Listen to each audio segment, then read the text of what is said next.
A. Brown Jr., Focus Winner. Today's message is be strong and courageous for God.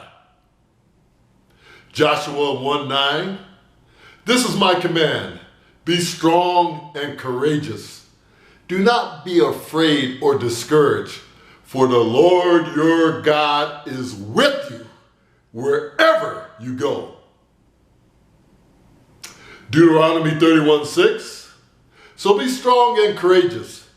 Do not be afraid and do not panic before them, for the Lord your God will personally go ahead of you. He will neither fail you nor abandon you. 2 Timothy 1:7. For God has not given us a spirit of fear and timidity, but of power, love, and discipline. Again, today's message is be strong and courageous for God. Now, early in my career, my second job with the Treasury Department, I was assigned to San Francisco for a special assignment. This special assignment was to help develop loan analysis line sheets and every other thing regarding to the analysis of loans. My supervisor in San Francisco was an attractive, intelligent woman. We were immediately attracted to each other. I could tell that. So one day after work, I was going back to the Los Angeles area. This was in San Francisco office. She came by the Super Shuttle and she starts kissing me.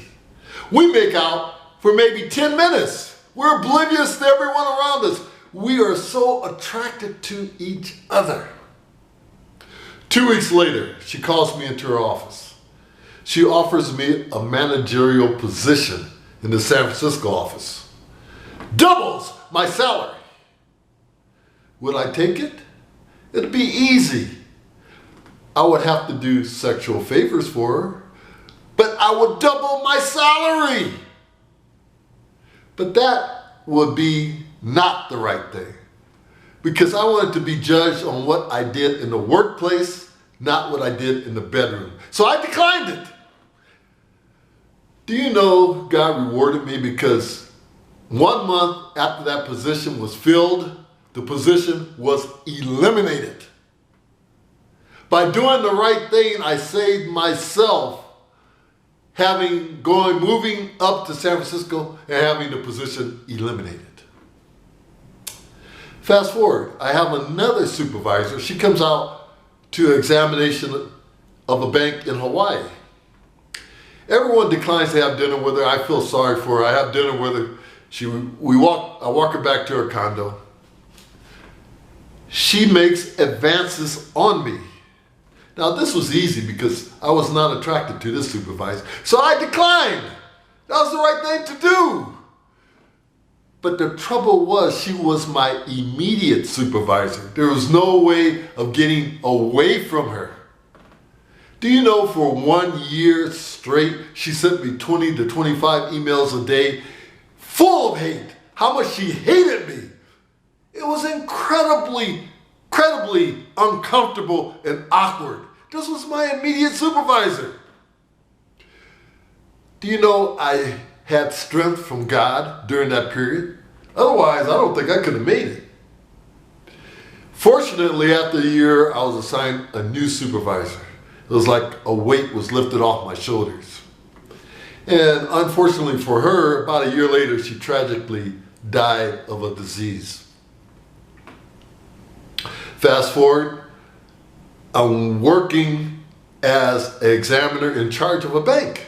And the supervisor for that particular bank calls me into his office and he says, I want you to write up so-and-so. Give them a very bad review. Now, I wouldn't have a problem with this if it was merited, but it wasn't. So I forcefully said, no, I'm not going to do it unless it is warranted. Do you know the anger His face turned red. His veins bulged in his neck. I could tell he was not used to someone telling him no when they were ordered to do what he told them to do. So months, he's sending me a barrage of emails attacking me because I did not do his dirty work. Do you know what? I forcefully responded to each of his emails, and finally I sent the whole batch of emails to our DC office saying, discipline this supervisor. When the supervisor in our immediate office got word of this, he called us both in the office and said, ceasefire. And he told that supervisor, stop sending her emails. But the whole gist of this message is this. There's going to be times in your life when you're going to feel pressured on the workplace, by your family, to do what is not right. Always do what is right for God.